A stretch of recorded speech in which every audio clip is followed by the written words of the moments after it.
Non, c'est pas une surprise en fait, parce que Trump a fait du Trump, quoi.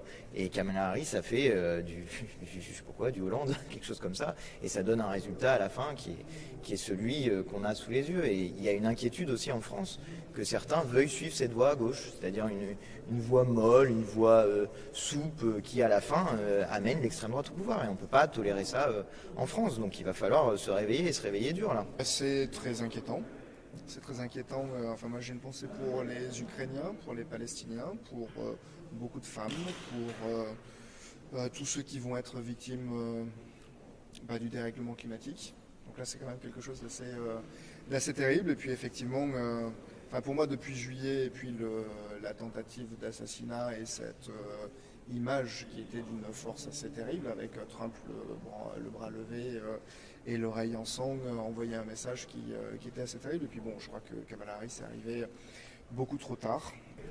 C'est évidemment extrêmement préoccupant. C'est préoccupant au premier chef pour l'Ukraine et donc pour la sécurité européenne. Ça nous rappelle, s'il était besoin de le faire, que la sécurité des Européens doit d'abord reposer sur les Européens eux-mêmes. C'est ce que le président de la République a défendu depuis 2017, de pouvoir bâtir cette autonomie stratégique qui repose d'ailleurs à la fois sur des piliers militaires, de défense, de sécurité, mais également des piliers économiques, énergétiques, stratégiques. Je crois que désormais l'urgence, c'est qu'on puisse se coordonner entre Européens pour tenir un discours uni à l'égard des Américains, puisque évidemment un des risques, c'est que les Européens s'expriment de manière dispersée. Je crois que c'est l'intention du président de la République qui, dès ce matin, a fait part de son intention d'œuvrer en ce sens. Donc le président de la République a félicité l'élection de Donald Trump, et nous aussi, le Rassemblement national, félicitons l'élection de Donald Trump à la tête des États-Unis. Est-ce que c'était le candidat que vous souteniez ? Vous dire que, en effet, sur certains points, il y avait des accroches avec Donald Trump, évidemment.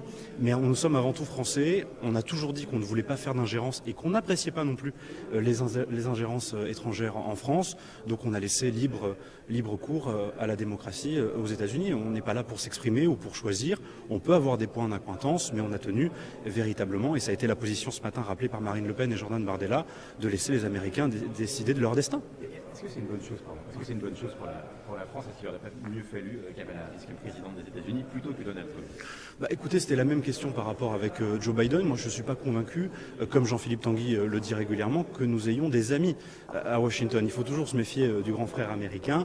Vous savez, les Américains défendent leurs intérêts. Donc nous, on doit défendre les nôtres. L'Europe doit défendre ses intérêts. Les Américains pensent aux leurs. Et il ne faut pas être aveugle avec les Américains, même si on peut avoir des points d'acquaintance avec Donald Trump, ou même certains avec Kamala Harris. Kamala Harris, présidente des États-Unis, elle aurait défendu l'intérêt des Américains, peut-être contre les intérêts de la France aussi.